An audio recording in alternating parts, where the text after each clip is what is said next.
ಅನಧಿಕೃತ ಶುಂಠಿ ಶುದ್ಧೀಕರಣ ಕೇಂದ್ರಗಳ ವಿರುದ್ಧ ಕ್ರಮ. ನ್ಯೂಸ್ ಫಸ್ಟ್ ವರದಿಯ ಬೆನ್ನಲ್ಲೇ ಕ್ರಮಕ್ಕೆ ಡಿಸಿ ಮುಂದಾಗಿದ್ದಾರೆ. ಅಕ್ರಮ ಶುಂಠಿ ಕೇಂದ್ರಗಳ ಕುರಿತು ನ್ಯೂಸ್ ಫಸ್ಟ್ ವರದಿ ಮಾಡಿತ್ತು. ಈ ವರದಿಯನ್ನ ನಾವು ಗಮನಿಸಿದ್ದೀವಿ. ಕೇಂದ್ರಗಳ ಕುರಿತು ಶೀಘ್ರವೇ ಮಾಹಿತಿಯನ್ನು ತರಿಸಿಕೊಳ್ತೀನಿ. ನ್ಯೂಸ್ ಫಸ್ಟ್ಗೆ ಮೈಸೂರು ಡಿಸಿ ಲಕ್ಷ್ಮೀಕಾಂತ್ ರೆಡ್ಡಿ ಈ ಸ್ಟೇಟ್ಮೆಂಟ್ ಕೊಟ್ಟಿದ್ದಾರೆ. ಅಕ್ರಮ ಎಸಗಿದ ಕೇಂದ್ರಗಳ ವಿರುದ್ಧ ಕ್ರಮ ಕೈಗೊಳ್ತೀವಿ ಅಂದಿದ್ದಾರೆ. ಅಕ್ರಮ ಶುಂಠಿ ಕೇಂದ್ರಗಳಿಗೆ ನೋಟಿಸ್ ಜಾರಿ ಮಾಡ್ತೀವಿ. ಪುರಸಭೆಯಿಂದ ಮಾಹಿತಿಯನ್ನ ಪಡ್ಕೊಂಡು ಕ್ರಮ ಜರುಗಿಸ್ತೀವಿ. ನ್ಯೂಸ್ ಫಸ್ಟ್ಗೆ ಮೈಸೂರು ಡಿಸಿ ಲಕ್ಷ್ಮೀಕಾಂತ್ ರೆಡ್ಡಿ ಈ ಬಗ್ಗೆ ಮಾಹಿತಿ ಹಂಚಿಕೊಂಡಿದ್ದಾರೆ.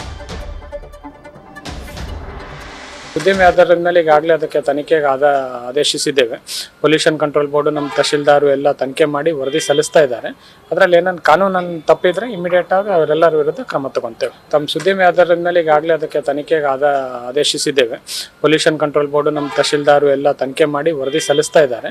ಅದರಲ್ಲಿ ಏನಾದ್ರು ಕಾನೂನನ್ನು ತಪ್ಪಿದ್ರೆ ಇಮಿಡಿಯೇಟ್ ಆಗಿ ಅವರೆಲ್ಲರ ವಿರುದ್ಧ ಕ್ರಮ ತಗೊಂತೇವೆ. ತಮ್ಮ ಸುದ್ದಿಮೆ ಆಧಾರದ ಮೇಲೆ ಈಗಾಗಲೇ ಅದಕ್ಕೆ ತನಿಖೆಗೆ ಆದೇಶಿಸಿದ್ದೇವೆ. ಪೊಲ್ಯೂಷನ್ ಕಂಟ್ರೋಲ್ ಬೋರ್ಡು ನಮ್ಮ ತಹಶೀಲ್ದಾರು ಎಲ್ಲ ತನಿಖೆ ಮಾಡಿ ವರದಿ ಸಲ್ಲಿಸ್ತಾ ಇದ್ದಾರೆ. ಅದರಲ್ಲಿ ಏನಾದ್ರು ಕಾನೂನನ್ನು ತಪ್ಪಿದ್ರೆ ಇಮಿಡಿಯೇಟ್ ಆಗಿ ಅವರೆಲ್ಲರ ವಿರುದ್ಧ ಕ್ರಮ ತಗೊಂತೇವೆ. ತಮ್ಮ ಸುದ್ದಿಮೆ ಆಧಾರ. ನ್ಯೂಸ್ ಫಸ್ಟ್ ನಿರ್ಭೀತಿಯಿಂದ ನಿಮ್ಮ ಪರವಾಗಿ.